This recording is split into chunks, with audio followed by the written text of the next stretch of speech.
Welcome back to the Healthy Business Podcast. I'm Ty King, and with me is Jessica Tolliver. We also have lots of technical problems with us today, so that's what we're dealing with. Interesting things just with cameras. Friday. I know, right? It's amazing how you have to have all the little parts working together in order for the big picture to happen. It's insane. So, yeah. Okay, well, it's just a lesson in life, I guess. So how are you? I am well. I'm excited to find out what today's topic is going to be about. Awesome. Well, I had one of my leads groups on Wednesday, and we were sort of having a Christmas party, and just eating breakfast and talking, and then it sort of turned into a therapy session for business owners, which people getting stuff off their shoulders. Yeah. And one of the points, the main thing that we talked about, I thought was pretty interesting. It might be a good topic for us to talk about is dealing with personalities in business. And so whether there was a few that were talking about, how managing employees, how they don't really train you for that, when you're going through your business management classes in college, and they don't really truly teach you how to deal with individual personalities, how do, they may work, the workflow, or, of course we want good work ethic in everybody, but what makes them have a good work ethic? You know what I mean? Well, it comes down to their motivation. What motivates them? Exactly. What is it that you have to do for Bob that you have to do different for Sally? And you're right. They don't teach that. But part of it is because it's ever changing. I mean, millennials you have to talk to them differently than you do the boomers. And that's just the nature of generations. When I first got into fixing myself, because I was an awful 20-year-old. I'm old now, but when I was 20, I was an awful person. I figured it out. I figured out that I was an awful person, so I wanted to change that. So I started doing some introspection and took some classes, and one of my favorite classes was dealing with difficult, diverse, and different diverse and difficult people. And I loved it, and they actually did a revamp because it was an older class, and then they redid it to add a new generation. But it was really eye-opening at that point for me, because I looked at everything through an autobiographical lens. I think that this is blue, and therefore everyone thinks it's blue. Yeah. And it's not true. Someone might look at that and say it's cobalt or purple or many various other things. And when you start looking at people individually from their own biographical background or their own autobiography, and you understand that if you want something from them, they're not going to meet you where you are. Right. You got to meet them where they are. Sure. And that is something a lot of business owners struggle with, for sure. Absolutely. And then learning, I guess, what are the rewards? Like you said, motivation.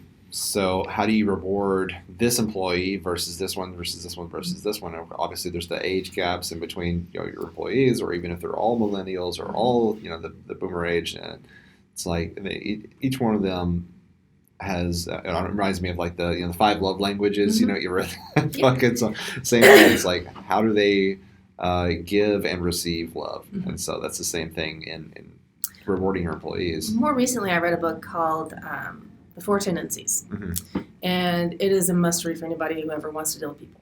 It doesn't try to replace what's your personality type in TBS, whatever. It doesn't try to replace that. That's still, it says those are what they are. This is a motivation, what motivates people. So there are 4 tendencies in life. Everyone is going to fall somewhere into these, a primary and a secondary. And they're very simple. I don't remember all of them, so I'm going to give you the Reader's Digest version. But basically, one of them is a rebel.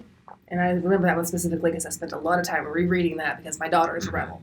And she is going to do the exact opposite. If I say, don't walk up the hill, she's walking up the hill. Yeah. So I have to realize that and meet her where she is. When I want something from her, I have to find a way, and it's such a persuasion technique, but I have to find a way to get her the information and have her make the decision on her own. And then she'll own it. But it doesn't matter how big or small. I know it's going to be a fight if I say my way or the highway. She'll just take the highway every time. She's 11 years old, and I swear she can move out she would. But contrast to that, my son is a pleaser. That's not called pleaser in the book, but there's some people are motivated by serving you. Like your gratitude is is what motivates them. So when I hire someone, either a contractor or an employee, I always look at what do they need from me to get job satisfaction. Right. Because the job is the job, and they shouldn't take the job if they're not willing to do the job. Yeah.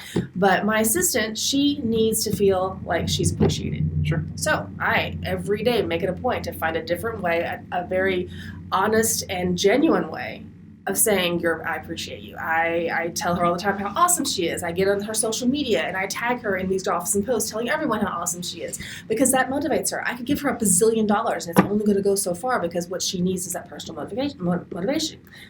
Contrary to that, my husband motivated by money. Like Okay. if I want him to do something, I have to show him the cost value ratio for him to think, okay, that's a good deal. Like I have to go at it that way. So being able to identify, so I highly recommend this book, being able to identify those personalities Yes. and then address them where they are will give people a great return on employee investment. For sure. So how do you get to know these like little quirks of their personality? What I did is I just really delve into the definitions in the book, which helped me to kind of see, because it gave a lot of examples. So it helped me see some characteristics. And when I started seeing how these examples of how people would react to situations, and then it breaks it down to simple everyday things that you would see. Sure. You start watching, listening, learning, and they'll tell you. People will tell you, they won't tell you in words, but in their actions inside of 10 minutes, you can figure out for most people what's going to motivate them. Yeah. Are they a very I person? Are they a very you person? Are they very that person? They'll respond very predictably to certain types of stimulus, and you just run with it. Yeah.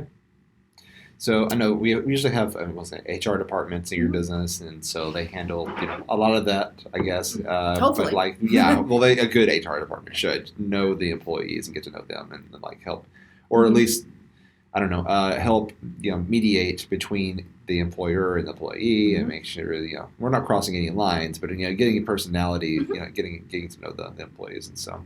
A big mistake I see is bigger employers hiring people that they've been in business for 1,000,000 years. They know how it's done, and they're this is the way we do it. Was the way we do it. And then you get my grandfather did it this way, and we're still doing it this way. Boomer comes in and he's like, "This is how it works. It's a proven formula." And a millennial comes in who's maybe a rebel. Wrecks it. It's like, no, everything. dude, I'm totally needing a massage on Thursdays, and that's just what we need. Yeah. And they don't work well together. No. And if either one of them wanted to employ some techniques that would allow them to communicate better, it could be a recipe for $1 bazillion success. Yeah, and I'm seeing some people have started courses, business coaches, and things like that. But there's also people that I don't even know what to call the industry, but they come in and they are like it's a training class between the employer and the employees and all that stuff, and I'm with you so far. But then they started getting into the Enneagram, and I am not a believer in the Enneagram. That was the word I was looking for earlier. Whatever. Oh, okay. Where you can just classify a human being into just one of several slots, and we all have those personalities, and that's all there is. It's such an insult to life experience and what people have been through. Exactly. Yeah. But the interesting thing about all those tests is I encourage people that if you do like that little insight into yourself, take it every 2 years. Mm-hmm. You will change. Yeah, I'm not the for same sure. person. I'm not whatever than my 20-year-old person. Right. Yes, absolutely. That's amazing. One of the, I guess, the bad examples that I can think of is, my wife's previous employer, they were having a lot of communication issues and a lot of talking behind the people's backs and yada, yada, yada. And so it was just turned into a negative atmosphere. And so she was invited to the employer's house and told them, we're all going to meet up here and just hang out, okay? And so when they all show up there, and it's a mandatory off-the-clock meeting at this person's house, they show up there, and then after everybody's gathered around, all of a sudden a psychologist walks out that she had hired. Employee intervention. Yes, yeah, full-on intervention.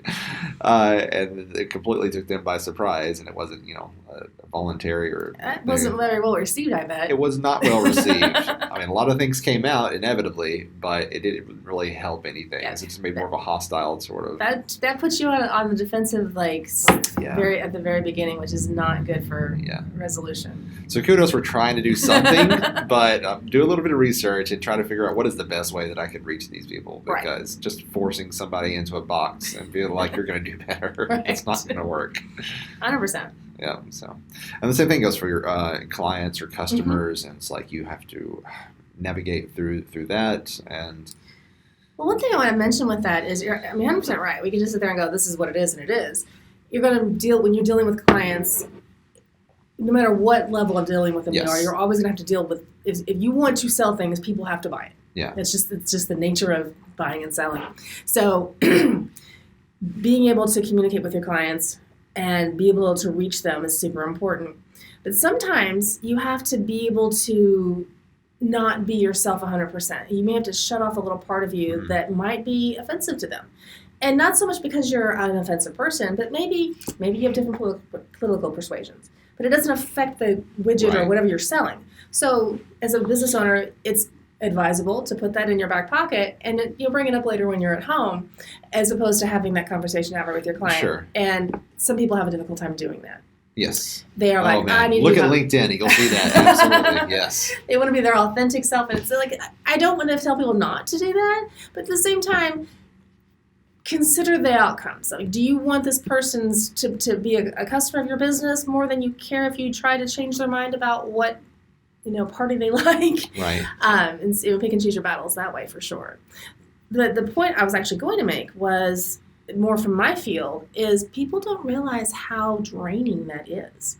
So you can go into your business, you can deal with your clients, especially if you, like me, have a lot of one-on-ones, and you're having to change those hats so that you can have an open, honest, comfortable, safe conversation with your clients, putting them at ease so that you can get them to where they need to be with your product or service. But I have to decompress after that sometimes. Oh, yeah, for sure. And a lot of people don't do that. They just let it build up, and then they go home and then they yell at the kids and kick the dog. And, that's probably not healthy, No. especially for the dog and the kid. No. So knowing and understanding and going into and understanding that other people understand it too. It's normal to feel a little drained.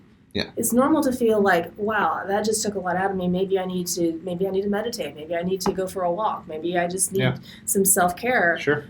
Because just dealing with people is draining. Yes, absolutely. Like you're kind of like I know your title is massage therapist, but I mean like you're massaging and therapy. Kind of. So, well, I mean, my work is I tell people that, without being a neurologist, I'm working on the brain. Right. Because everything that happens in the body is in the brain. And if the brain isn't on board, the body won't follow. Yes. So part of my program that I do is allowing people to decompress before we get started. Yeah. I encourage them to tell me whatever's on their mind. It's not just what's wrong in your body, because I can figure that out. Yeah. I mean, I can just walk up and touch it. This is tight, and this doesn't move properly. That's easy. Yeah. But they have to feel like they're heard, and they have to feel like I'm there for them. Yeah. So there's a little bit of that. I don't give them advice like a therapist might, but I do let them purge, and that has then when I get done, I then have to. You have to decompress yourself. Yeah. You took on a lot of their load, and now you have to just get it off your shoulders too. Yeah, and so they have to be fully relaxed mentally in order for their body to be relaxed and not tense, so they can actually get the most benefits out of what you do. Mm-hmm. You're a butter bartender. I actually was a What's your bartender for problem? several years. Come talk to I me. did that for probably 5 or 6 years. Really? Yeah. Wow. Okay. Well, that's something Did a new. lot of I that didn't too. know that. You have to, again, if I want a bigger tip, I got to show up and I got to be there and give them what they need in the moment, which is maybe it's an ear. Maybe it's a yeah. Maybe it's a little baby them wanting to bounce something off. But I have to be able to be a chameleon for each person and then go home and decompress myself. Oh, absolutely. With my clients, I know they all vary because they're in various different industries, but I've realized that some industries have a tendency to have a certain kind of personality. Mm-hmm. And so my favorite is attorneys, because it sounds boring where you're like, okay, working with attorneys, we're going to deal with legal terms. No. They don't want to even talk about anything. They just want to tell you stories. Mm-hmm. Because that's what they're so used to. They're used to okay, I need to escape from all this stuff in the courtroom and dealing with this paperwork. And so they just tell me a long story that has nothing to do with anything. And I'm like, this is very entertaining. Thank you so much. It's really nice.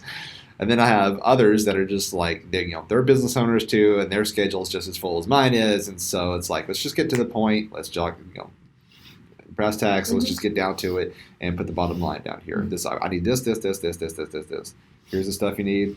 Boom, get it. And as a business owner, you have to be able to meld. You have to be able to say, okay, let's put it all on a spreadsheet for this guy, but this guy over here wants me to do a PowerPoint. And this guy over here just wants me to listen to him talk about his kids, and then he'll write the check. Yes. And it's difficult for people to switch gears like that. But as an entrepreneur, that is one of the best things that you can learn how to do. That is, yeah. My favorites are the ones that tell stories. They're the ones that want to talk about their home and everything, stuff in their life. And so those are interesting. And they're more open. You know what I mean? Like, you learn a lot about them, and like you get a certain sense of like how the work that you do, like if my design work needs to reflect a little bit of like the type of personality that they have. And so, yeah. Well, and that is something that people also don't realize. It's not just about building a website. Anybody can build a website. You can you can go into whatever.com, click a button, and you got a website. You can auto-generate a website, you know. But to really make it speak to your target audience, you got to have the voice of the owner. Sure. And in that's an art. Yeah. Absolutely. That's why I love getting coffee with clients and stuff and just listening to, hey, where'd you come from? It's interesting. Yes, lots of different personalities. And then there's, of course, so your employees, your clients, anybody you're starting partnerships with. If you are, I don't know, running a promotion with somebody else, you know what I mean, in collaborative fashion or networking, I mean, it's psychology plays a role in just every single thing and knowing how to do. Because I can go to a networking event and I know how to tackle this. I'm like, okay, I need to go to the familiar faces that I've already met, get to know them, and then I just randomly start reaching out to other people that just pass by. Oh, hey, how are you? Or make some comment about whatever they're drinking, or something like that. Or if I see a T-shirt or something, or if I just trying to find that common ground immediately and just address it, and then just trap people in conversation, and then I get to know them and know what kind of person they are. I follow up with them the next day. Usually the people that are just off to the side of the whole crowd and they're like talking to one or two people because like that's the only people they know there at the situation. I know they're probably introverts, and so I know how to deal with introverts. I'm naturally an introvert, I'd say. Like, I'm a trained extrovert, I guess. In training, I guess, So I just approaching them, not making them feel alienated. Just say, something complimentary or just some joke about something, you know what I mean? And it just opens up the floor, so. One of the best kept secrets in sales is it's not about selling. Yeah. My husband decided he was going to go into sales one time. And I'm like, I can do whatever you want to do. Do whatever you want to do. That's here. fine. Yeah. At that point, I was... Hit it up. He hates this, but at that point in time, I was the breadwinner. Okay. And he's like, I want to do this. I'm like, okay, go do that. So he goes, and he goes to the meetings, and he goes to the things, and he's like, I don't understand what I'm doing. And I'm like, you're selling. Stop it. Yep. When you go to the dinner, you don't talk about them buying your thing. You talk about whatever it is they want to talk about. Yes. When they love you, they'll buy from you. Yes. They already know whether they need the widget or not. That's right. Clients already know whether they want the thing. They want to buy from someone that they trust, that they like, that they feel like is on their side, they feel like is actually taking an interest in their purchase. Especially the big ones. I mean, like maybe not go, but anything that's of a little bit of value that requires a salesperson to be involved with that, they're not buying the widget, they're buying the salesperson. Yes. Absolutely. Yeah. It's like running through my head, just thinking about it. It's like, oh man, yeah. We'll have to, when you in post, you'll need to get some animations when you do that, so they can like little bubbles popping out of my skull. Or a little wheel. Scene playing. So I was thinking about, because we're going to the Chairman's Awards at the Chamber after this. That's what my next one is. And I'm being honored for several different roles that I play there. And then I'm just thinking like this is the big one. So like this is a big conference room full of business owners. Some of them only show up to this one once a year, and it's like all the different personalities. You just find a way to work in the Healthy Business podcast. From those are the ones that I have to decompress from afterwards. Like I have so we've got 4 bedrooms in our house, and one of the bedrooms is specifically just for chilling out. It doesn't have any electronics in it. It's just got all my books. And a sofa that I can sit on, and like some comfortable pillows and stuff like that. And so that's what I do. I go home. I'm gonna shut that door, leave my phone and everything else outside that door, and just read or play guitar, whatever I'm going to do. Or just stare at the wall. I mean, whatever it is that you need in the moment, for sure. Absolutely. And some people can't get that, and I'm a functioning hoarder, so I totally get I have too much stuff in my house. But my kids know. At the end of a long day, Mommy needs a timeout. You don't talk to me. I get into my phone and I zone out into my little game, and I play that for probably 20 minutes. Right. And then when I come up, I can breathe. And then you can come to me, and I'll sign your paperwork, and I'll tutor you in math. I'll do whatever it is that you need, and we can be there for you. But I need some time to get all of this out. For sure.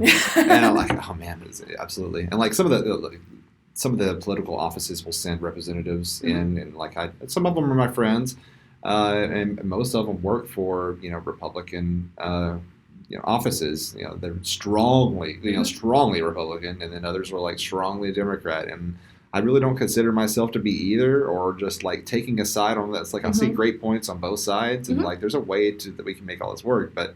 Like you're sitting there talking to them, and then like you can have a great conversation about a trip that they took or something, to Florida, and like you're like, oh yeah, cool, and then you start making relations, and then all of a sudden the conversation just turns to something about the president did or like something, and it's like, okay, yeah, all right, and then like it's like I don't have anything to say about this, but like you're having to put on this play. It's just performative emotions, and that's what really takes my social meter down to here, and I'm like. And you don't have to agree with them, but you have to let them believe you agree with them.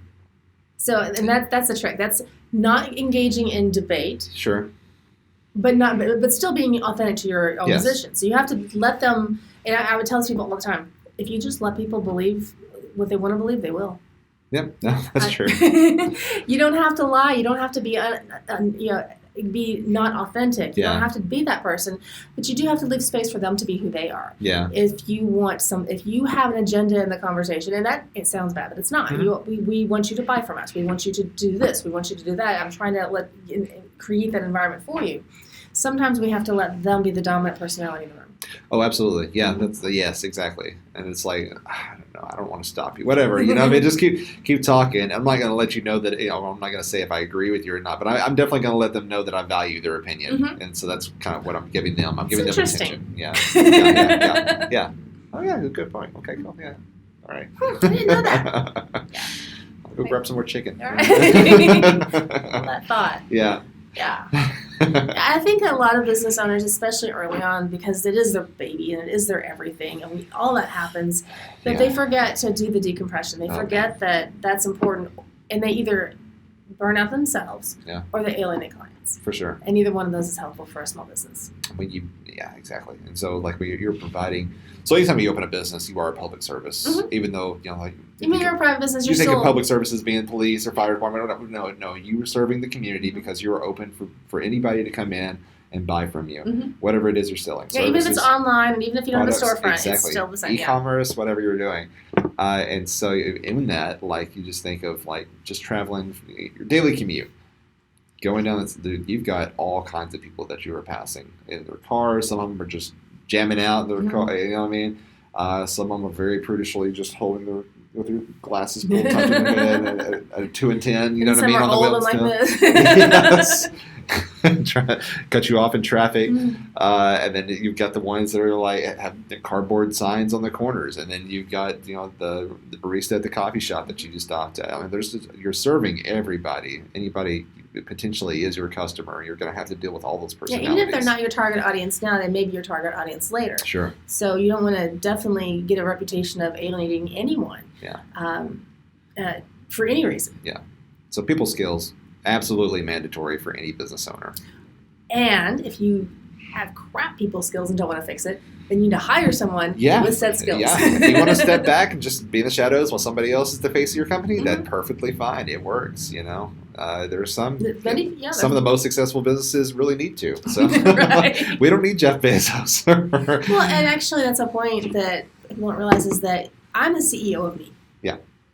I am the owner and the operator and all of the things of Jessica Toller. Right. And I have to operate as my own HR director. And this is before I even leave the bed and go and start my day. Yeah. I still have to do all of those things as a person, and then I can implement those into my business. So if everything that you do to help improve your communication doesn't necessarily have to be from a business book. Sure. It can also be just from an interpersonal skills book. Oh yeah, absolutely. Or movie or show or whatever. I'm into ebooks right now, ebooks, but yeah, book on tape. Audible. Book on tape. You went from ebook to book on tape. I'm old. Okay. So Audible on my phone, my smart device, digital data, streams. Yeah. I'm gonna tell my age here. I'll get the corded phone here in a minute. The real reels I'll listen to every morning. I was like, okay, cool. Yeah, I love Dylan. The most amazing connections are the ones where like you have something that's strongly you can relate to, like something from your past or your I don't know, something you've been through in life, and then like you talk to somebody else, find out they've been through something similar, and like getting that relationship built between the two of you, you'd be like, okay, this is something I did, and connection is like something you're just not going to get from anybody else.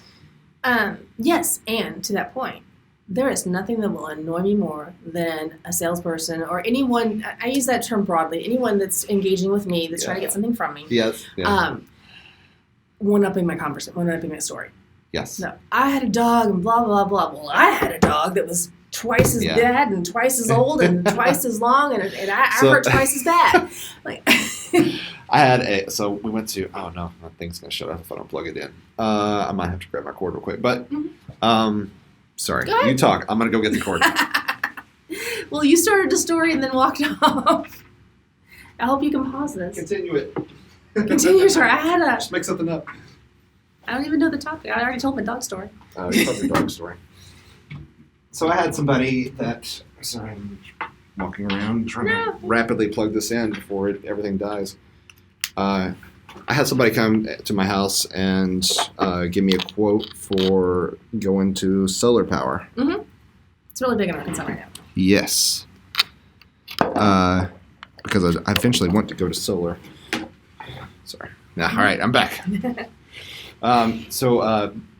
He he's just a salesperson, right? So he's coming in, he gives me the quote. But before we even talk about anything, he sees my PS5 on the shelf and Xbox Series S, and so he's like, "Oh, what games you play?" You know what I mean? And then I'm like, "Okay, you're just trying to play off of this," because he didn't look like the kind of guy that even plays video games. Mm-hmm. But then I told him, some of the ones I go through. And then he was like, okay, I'll play this. And like, he gave me his gamer tag and everything. He's like, let's hook up sometime and play on Apex. And I was like, oh, okay, this is strange. I've never had this before. Yeah. Interesting. And then so we were going through how strong the panels are, what they do, learned a lot of interesting things about solar power. I had no idea. Mm-hmm. Like you can put power back on the grid and they have to pay you for whatever power you put back on the grid. I had no idea about that. So that was interesting. But anyways, by the end of this whole thing, we were talking about like what I do as a business. And then I ended up gaining him as a client personally because he had his own side gig that he was trying to get going. And needed some help running Facebook ads and website and all this different stuff. And so took everything that he gave me and like I'm going to consider it and we're going to talk about it and see what we're going to do about solar panels. But even though I didn't buy from him right then, he became a client of mine just because we related over several different things and like he trusted that 5 minutes or whatever we met each other. You know what I mean? You gave him space. Yes, and that's a big thing in my industry. We talk about giving people space to give either space in the body or space in the mind or space in all the different. You gave them space, and we are very. I don't know. As a society, we're very protective of space, and we don't give it freely. And as an entrepreneur, if you're willing to give that space to your client, give him a minute to talk about his games, give him the validation that whatever it is that's coming through his brain and makes it out his mouth has purpose, then you're buds for life. Yeah, for sure. So making important connections, yes. Allowing people to talk and you listen. And not talk. Some of them like to talk about themselves very much, and so just entertain that. Some people, like you said at the very beginning, to that point of some people want, I need you to give me the numbers, and then I want you to go away. Like, yes, some people just let's do the business. Here's the email. You'll see you. I'm going to sneak out the back. And some people are, you start going into your spit. Some people are like, okay, well, this is how this works. I don't need to know how all that works. No, just tell me how much it's going to cost and what you're going to do. And some people, you need to schedule an extra hour because they're going to tell you about their kids, and they're going to tell you about their vacation, and they're going to tell you about all the things that are important to them that they feel like they need you to know in order to make the sale. For sure. All right. Well, I think that was a good conversation. Got into a little bit of the weeds of navigating personalities all across business. And, right. Imagine this: we're a society where there's over 7 billion people in the world, and 7 billion personalities. Yep, 7 billion personalities. Exactly. Each and every single one of them very different. If you're opening your business on that, just on a national level, you're talking about millions and millions and millions of people. In your own state, you're talking about a few million. So it's wild, but very important. Very important skill. Well, thanks for talking to me about that. Absolutely, love it. Bringing some new insight for me, and I'm like, I get excited. I don't think people actually realize that I really don't know what's going to happen. I walk in and I sit down, and I really don't. You give me I think that's when you riff on it best, though. You know what I mean? You're like, okay, yeah, I know all about that.